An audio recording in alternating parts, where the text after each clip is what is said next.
बच्चों commerce +1 accounts की class में आपका स्वागत है।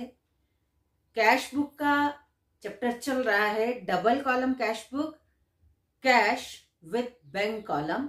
Question number 14 V K publisher Mittal and Jain की बुक का क्वेश्चन नंबर 14 देखेंगे।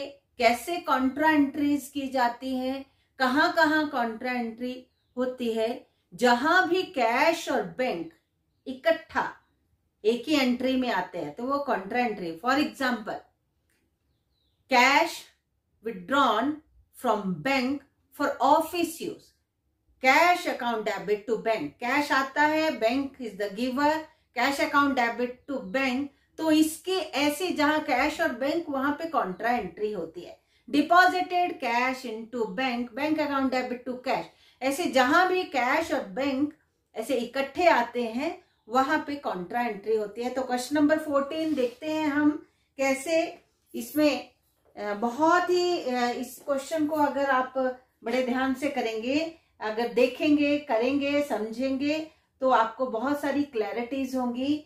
तो कैसे कई बार चेक आता है और वो डिपॉजिट नहीं होता है, उसी दिन नहीं होता है, सेल होती है, चेक से पैसा आता है लेकिन वो चेक बियरर चेक है, तो ऐसी सारी प्रॉब्लम्स इसमें है।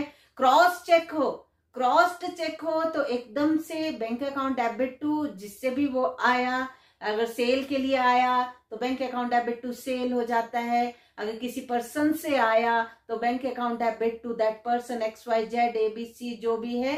तो ऐसा देखेंगे इस क्वेश्चन में बियरर चेक और क्रॉस चेक, इसलिए ध्यान रखना है क्रॉस चेक जब भी आए तो डायरेक्ट एंट्री हम करते हैं कि उसके लिए हम इंतजार नहीं करते, उसके लिए हम इंतजार नहीं करते कि हम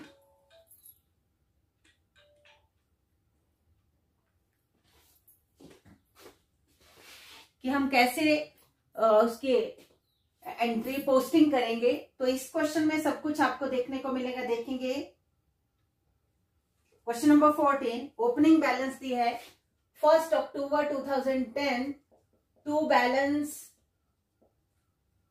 BD, कैश बैलेंस है और बैंक बैलेंस। कैश बैलेंस है 3030 और 7475 रुपीज।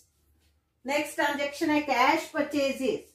और एक चीज इसमें और है, ये 2 कॉलम कैश बुक है। अगर ये 3 कॉलम कैश बुक होती तो दोनों तरफ डिस्काउंट का कॉलम होता, और इस क्वेश्चन में ज्यादा फर्क नहीं है 3 कॉलम कैश बुक और डिस्काउंट, क्योंकि इसमें डिस्काउंट भी आपको दिया है, डिस्काउंट भी कई जगह डिस्काउंट रिसीव्ड है, डिस्काउंट अलाउड है। लेकिन जब 2 कॉलम है तो हम डिस्काउंट का कॉलम नहीं बनाएंगे और डिस्काउंट के को इग्नोर करेंगे, उसकी अगर कैश डिस्काउंट है तो उसकी पोस्टिंग को। तो यहाँ पर हमने 2 कॉलम ही बनाए हैं, कैश कॉलम है, बैंक कॉलम है, इधर भी रिसिप्ट साइड में कैश कॉलम, बैंक कॉलम है। लेकिन इसमें डिस्काउंट अलाउड, डिस्काउंट रिसीव्ड दोनों है, लेकिन उसको इग्नोर करना पड़ेगा। लेकिन उनको निकालने के बाद जो अमाउंट बचता है उसका हम यहाँ पे पोस्टिंग करेंगे, उस अमाउंट को लिखेंगे। तो कैश परचेजेस है और सेलर अलाउड ट्रेड डिस्काउंट, लेकिन ट्रेड डिस्काउंट का आपको पता है कि ट्रेड डिस्काउंट की पोस्टिंग नहीं होती ना जनरल एंट्री में, सीधे रेट में से लेस करके हम दिखाते हैं। तो 2 अक्टूबर को कैश परचेजेस है, बाय परचेजेस अमाउंट है 2170 रुपीज। इसमें ट्रेड डिस्काउंट लेस करने के बाद ही 2170, वैसे टोटल परचेजेज 2200 की होनी थी, 30 रुपी ट्रेड डिस्काउंट है, वो लेस करने के बाद आपको लेस किया हुआ ही दिया है तो हमने वो अमाउंट लिख दिया। बैंक कॉलम को खाली रखेंगे। नेक्स्ट 4th को cash withdrawn from bank, 4th cash withdrawn from bank office use है। जब कुछ नहीं लिखा है तो ऑफिस यूज के लिए, अगर पर्सनल यूज के लिए तो प्राइवेट यूज या पर्सनल यूज जरूर उसने क्वेश्चन में लिखा होगा। लेकिन यहाँ कैश विथड्रॉन फ्रॉम बैंक है तो एंट्री बनेगी cash account debit to bank, जब कैश निकाला तो कैश आया, देने वाला कौन है, गिवर कौन है, बैंक है, तो इसकी कॉन्ट्रा एंट्री बननी है इधर टू बैंक और by cash,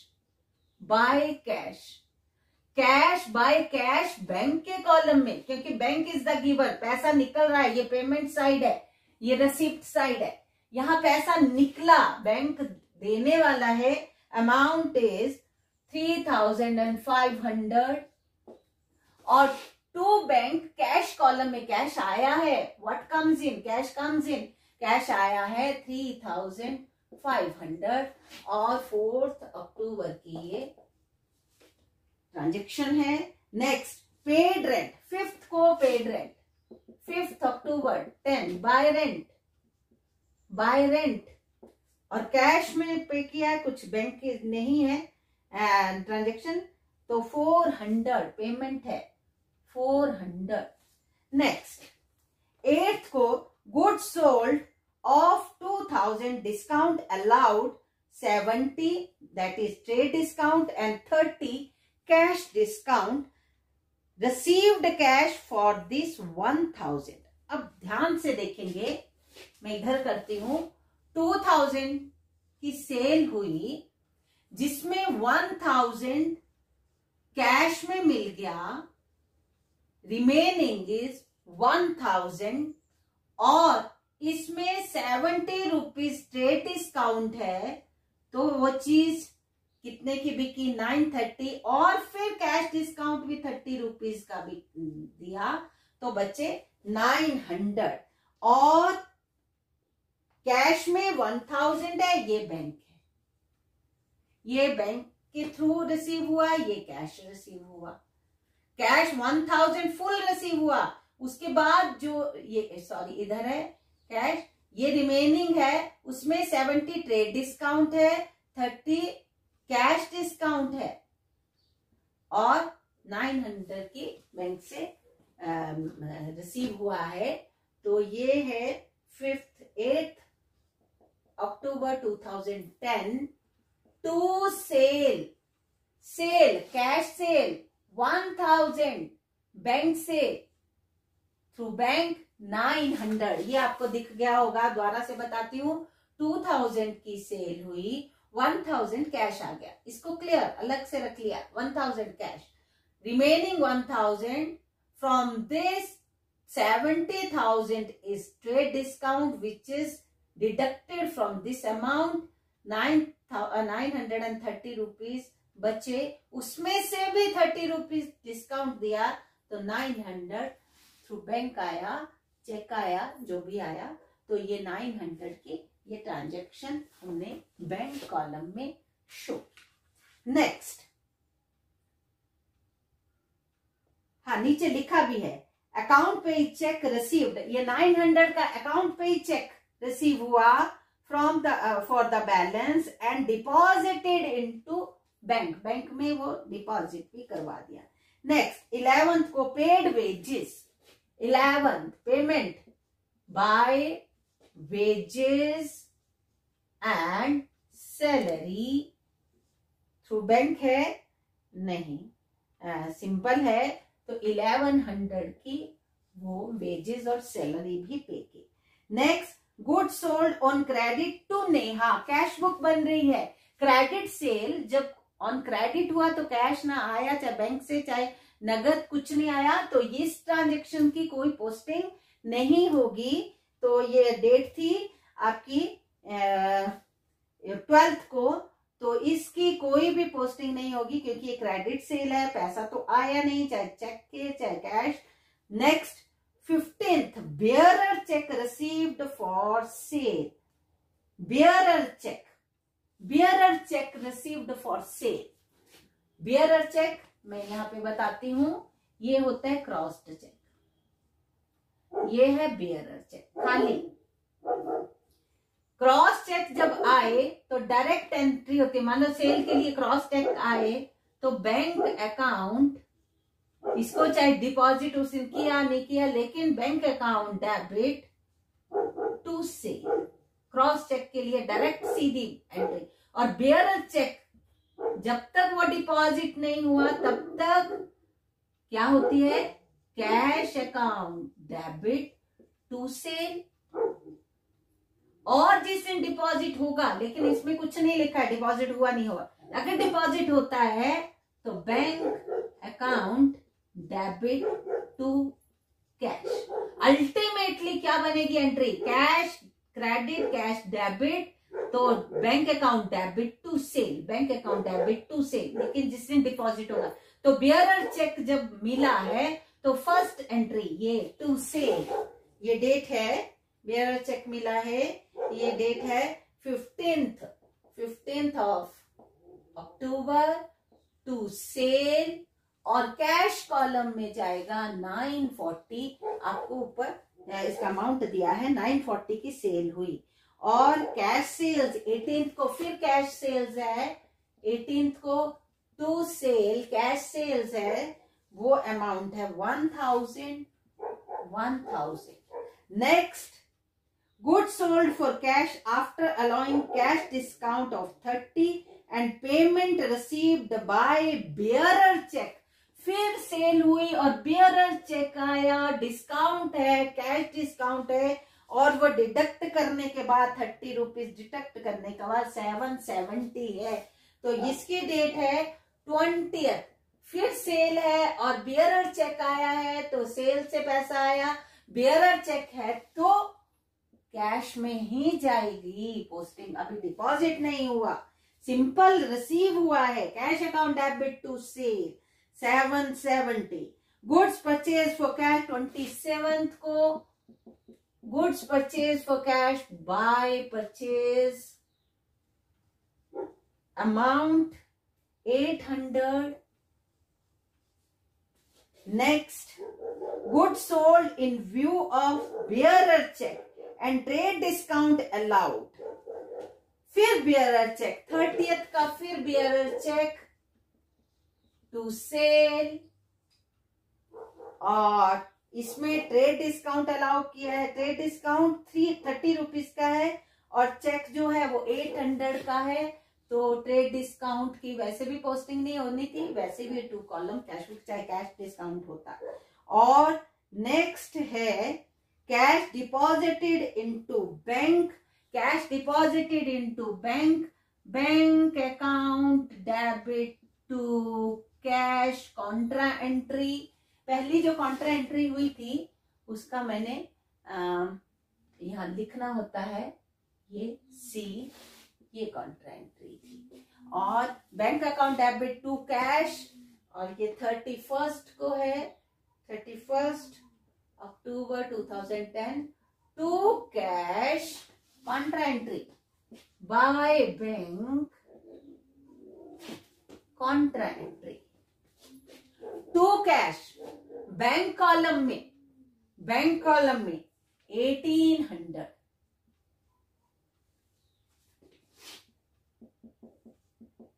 by bank cash column में कैश गया 1800, बाय बैंक 1800 कैश कॉलम। और अब हमने इसको बैलेंस करना है, बैलेंस करते हैं, टोटल करते हैं इसका। डेबिट साइड का टोटल 11,040, कैश कॉलम का 10,175, बैंक कॉलम का, और क्रेडिट साइड का, पेमेंट साइड का टोटल 6,270 एंड 3,500, और बैलेंस आया 4,770 and 6,675। 31st October 2010 by balance CD 47706,675। इसको इधर लेके आएंगे। 31 अक्टूबर को ये बैलेंस था। 1 नवंबर 2010 टू बैलेंस BD 4,770 6,675। ये हमारा क्वेश्चन, मुझे लगता है कि बियरर चेक और क्रॉस चेक को आप अच्छे से समझ गए होंगे कि जब ये मिलते हैं तो हम कैसे पोस्टिंग करते हैं। तो 3 column cash book, question number 15, question number 15, 3 column cash book. आपको दिख रहा होगा डेट का, रिसिप्ट साइड यहाँ डेट से, यहाँ इधर रिसिप्ट साइड, ये payment side, date, particular, ledger folio, जिसमें अभी हम सी लिखेंगे, कॉन्ट्रा एंट्री है तो उसका थोड़ा साइन होता है, discount, allowed, cash and bank, date, particular, discount, ledger folio, discount received, cash and bank. 3 column cash book बिल्कुल 2 कॉलम की तरह ही है, लेकिन सिर्फ इसमें एक डिस्काउंट का दोनों तरफ कॉलम ऐड हुआ है। Started business with cash 1st January 2010 to capital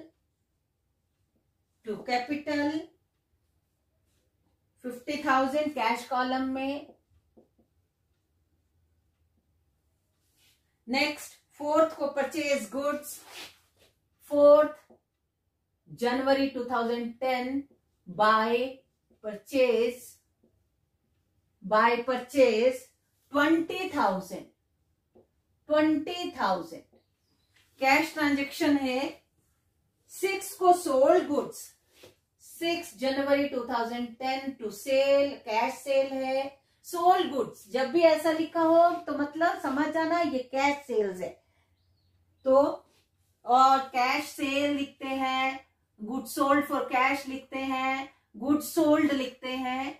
तो टू सेल, कल जो जर्नल एंट्री एक बच्चे ने की थी उसमें जैसे गुड्स परचेज्ड, तो मैंने बोला था कि गुड्स परचेज हो या सेल हो तो वर्ड लगता है परचेज और सेल, तो गुड्स वर्ड नहीं लगाना है, गुड्स परचेज अकाउंट डेबिट नहीं लगाना है, परचेज अकाउंट डेबिट, वो परचेज और सेल गुड्स के लिए ही लगता है। तो जैसे यहाँ पे मैंने टू सेल लिखा, यहाँ बाय परचेज लिखा, तो परचेज अकाउंट डेबिट का मतलब, इसका मतलब purchase account debit to cash, यहाँ गुड सोल्ड फॉर कैश, तो यहाँ बना cash account debit to sale. तो ये गुड सोल्ड फॉर कैश है 5,000, वी हैव रिसीव्ड 5,000। नेक्स्ट है opened a bank account, opened a bank account, तो एंट्री बनती है bank account debit to cash. Bank account खोलते हैं तो बैंक को पैसा देते हैं, कैश हमारे हाथ से जाता है। Bank personal account, real account, cash goes out, bank is the receiver. तो ये है 10th January 2010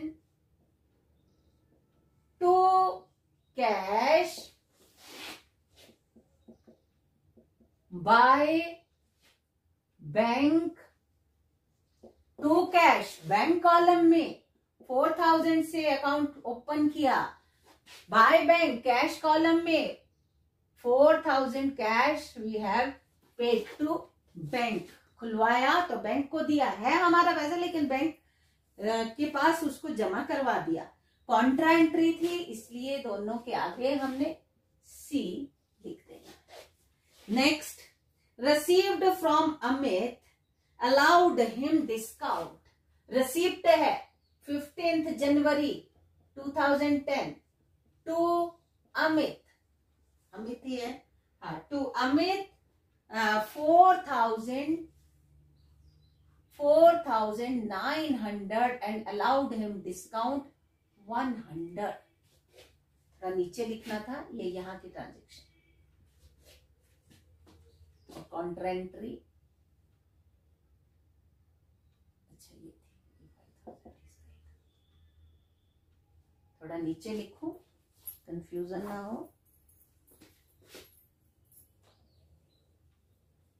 उसके सामने ही लिखते हैं 100 का डिस्काउंट 4,900 रिसीव हुए। नेक्स्ट 20th को पेड टू आशीष, पेमेंट है 20th January 2010 by Ashish, paid to Ashish 2,950 2,950 and discount received ₹50. 50 रुपए की हमें छूट मिली, 50 डिस्काउंट रिसीव्ड और हमने उसको पेमेंट की 2,950. Paid salary 22 January by salary,